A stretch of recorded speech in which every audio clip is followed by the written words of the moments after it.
Bienvenue au Café de la Vérité. Aujourd'hui, je vais vous parler d'une chose.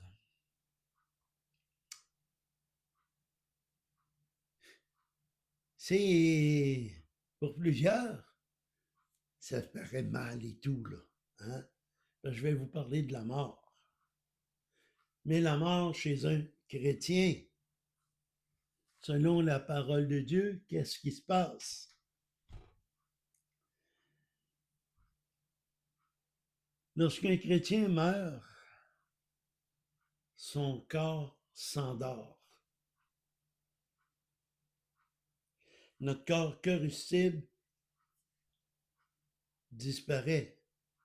Il s'endort.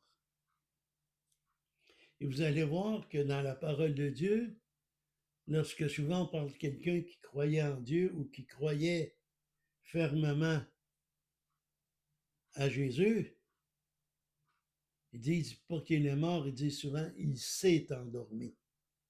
Et quand c'était un païen ou un autre, là, il disait qu'il était mort. Et on va voir ce que dit la parole. Dans Jean 11, 11, il est dit ces choses. Après celui, il leur dit, Lazare, notre ami, s'est endormi.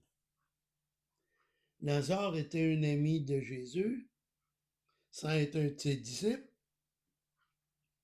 Lazare décède, il meurt. Mais ici, on dit qu'il s'est endormi. Je vais pour l'éveiller. Jésus parle à ses disciples. Il dit, je m'en vais là, je vais le réveiller. Les disciples lui dirent, Seigneur, il s'est endormi, il sera guéri. Ils ne comprenaient pas encore. N'oubliez pas, là, que les apôtres étaient en formation, là. C'était pas comme après la Pentecôte, là.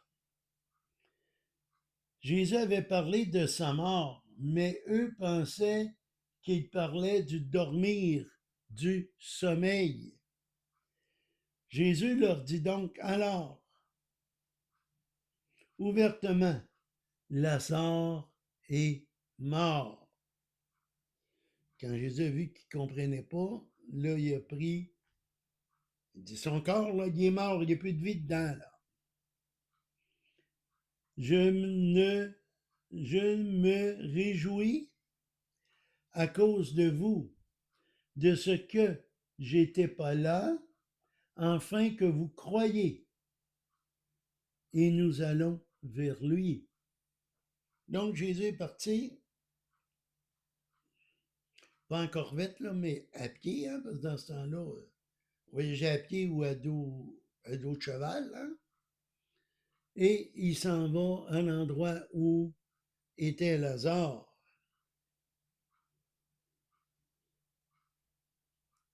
Dans Jean 11, si vous allez voir Jean 11, de 32 à 46, je vais vous le laisser lire pour pas trop allonger la vidéo. C'est l'histoire de Jésus quand il va dire à Lazare, sors.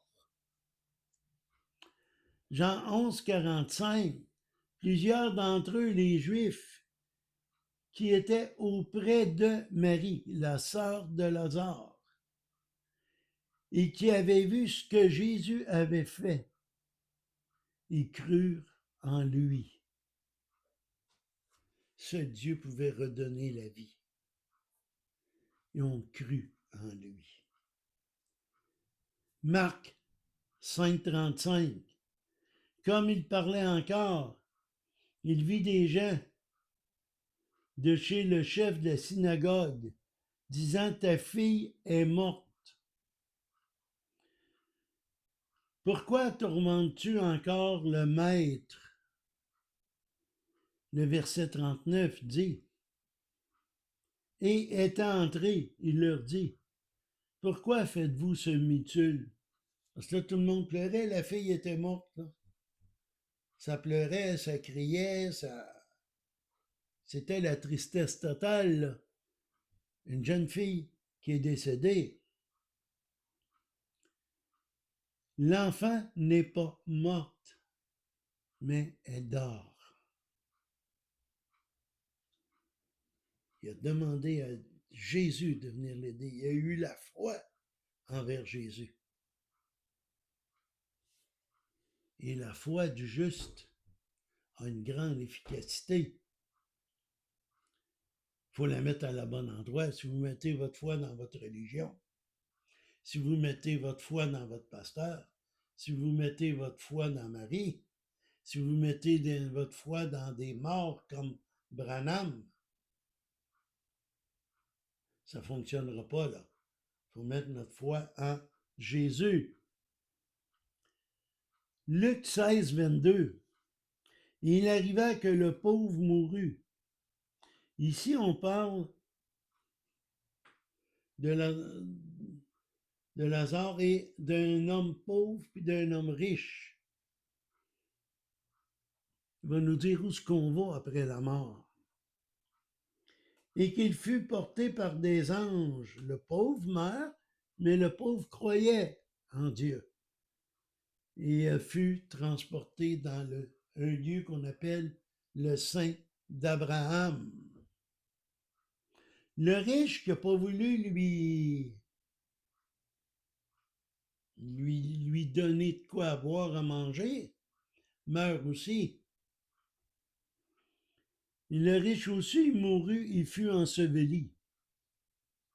Et étant en Hadès, levant les yeux comme il était dans les tourments, il voit au loin Abraham et Lazare dans son sein.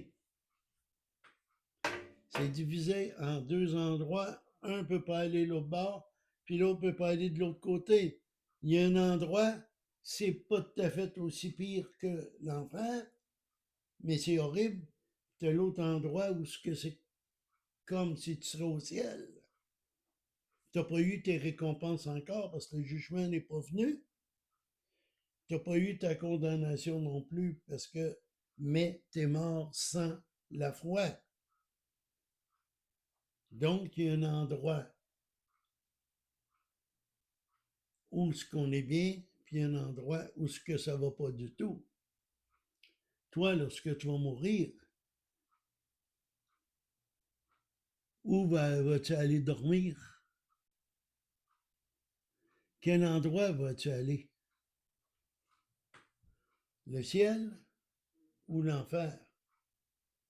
La parole de Dieu nous dit, après la mort vient le jugement. Tu n'as pas d'autre chance. Il y en a une seule. Et tu la prends là. Pas demain matin, il va peut-être être trop tard. C'est maintenant que tu dois choisir. Jésus ou l'enfer? C'est le choix que nous avons à faire maintenant. Comme dit souvent Romains 3, 23, tous ont péché. Nous sommes tous des pécheurs. Et un pécheur ne peut pas être en présence de Dieu. C'est pour ça que Dieu nous a tellement aimés qu'il a envoyé Jésus mourir à la croix.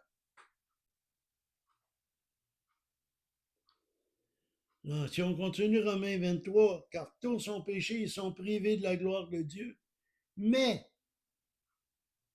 nous sommes sauvés par la foi. En qui? En Jésus-Christ.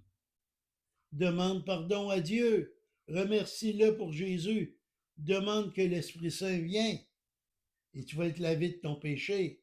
Tu vas être lavé de tous tes péchés. C'est la seule façon. Il est le seul chemin qui va au ciel. Il n'y en a pas d'autre. Marie est morte, elle ne t'emmènera pas au ciel. Aucune religion va t'emmener au ciel. Que ce soit n'importe laquelle des religions, n'importe quel faux pasteur ou faux prophète qui dit « Regardez, moi je suis Jésus, je vais vous conduire au ciel ». Ne le croyez pas. Seul Jésus nous emmène au ciel. Faites la demande à Dieu. Demandez l'Esprit Saint en vous et que l'Éternel vous bénisse et allez dormir en attendant la résurrection qui va nous conduire à la récompense, la vie éternelle avec Dieu. Que l'Éternel vous bénisse. Partagez, pouce en l'air. Merci.